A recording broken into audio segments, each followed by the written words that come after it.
Going to keep this one very short and sweet. Didn't take a trade today. As I said, I wasn't going to trade today. FOMC coming up in 1 hour 20 minutes. So that is PM New York session. I was still watching the markets just to see whether there was going to be a move play out during the AM session. I wasn't going to trade it. I was just watching it. Going into let's just go with how we finished the day yesterday. As you can see, right towards the end of the PM session, we got this big dick of a candle here, that massive cock of a candle, which is almost like 1,000 pips in one minute or something, or in 2 minutes or something. So straight away that's given us a nice big fuck off inverse fair value gap to trade back down into. And yeah, so pretty much looking at this, dicey. We sweep this high from the Asian session, not the actual Asian high, but it's a high from the Asian session. Sweep all of these highs across London session, trade down into this big imbalance. Inverse fair value gap comes through pretty nicely. We get a reaction off the inverse fair value gap at the start of the AM session. I was looking at this at the time, see what was going on. As you can see, going along with my new confluence that I've added in, we did get SMT here.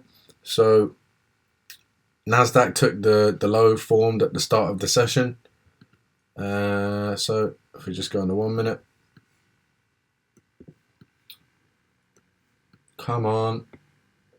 Right, so we created this low, we got all of this, traded up, broke structure there, traded down, smashed all of that out, created an SMT. At that point, what's the time? It is 9:48 when that happens. Typically you're looking for the move to happen maybe a few minutes later than this. Same here. Didn't quite get an SMT. This is the same candle at 9:49, 9:48. So right away I'm thinking, right, this is going to be a bit more bullish on S&P. What highs do we have to possibly target? Well, we got this one straight here. Other than that, what else we got? We got a big imbalance trading down just before the session, so I'm immediately thinking, right, it's not as clear right now because we have this big imbalance.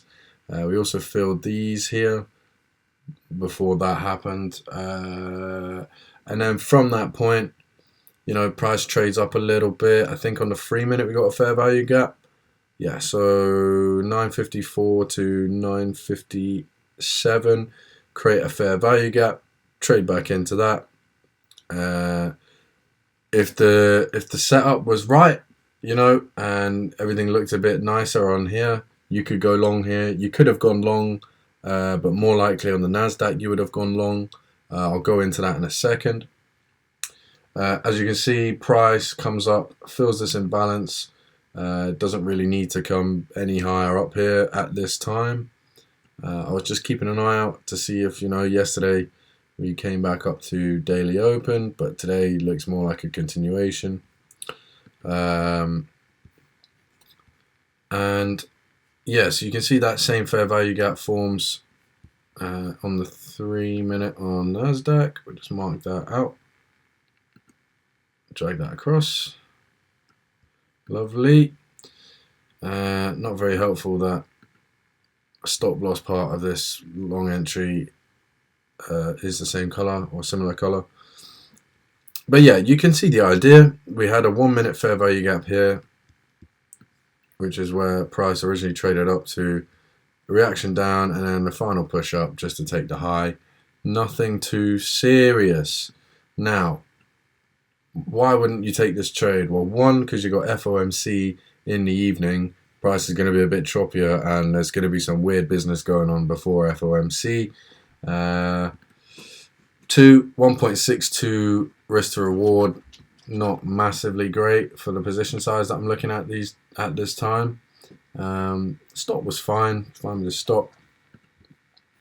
But yeah, it's not enough for me to get in, and as you can see after that, price just reverses down, takes all of this out, and trades just a bit further down into this imbalance. As you can see there.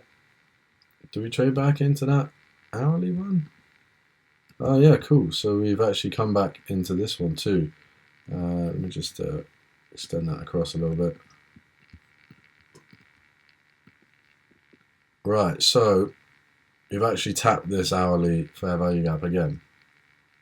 So you could take this as the sweep, and then right now we're witnessing potential break of structure, but at the same time, look at this displacement, man. Very hesitant. I'm not trading today. We'll have a look tomorrow, just see what's going on. And yeah, similar on the on the S&P even. Big displacement down, and then just shop city.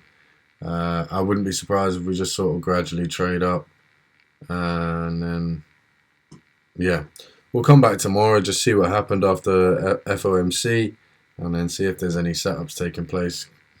At this time, in terms of higher time frame targets, what we're looking at. So this blue line up here, I'll show you on a 4 hour. This high with this up here, that is an eventual target. I think we're just accumulating before, maybe a slight move down, and then we then take it. So I'm just waiting to find the right entry to then target that. Until then, don't need to do anything.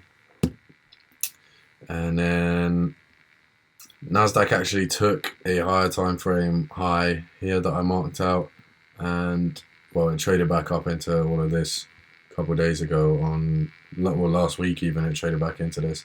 So next stop for Nasdaq, up here, just this high and then up here. So we're getting there. It's just taking its time, and we're just gradually catching little moves on the way up. So what do we have here? You got this big imbalance above here. So we got 1, 2, 3 targets, well 4, and then 5 targets there. Let's try and get back a bit. Yeah, we're gradually getting there. So it is what it is at the moment. Like I say, no trades for the day. We're going to leave it at that, and I will catch you tomorrow.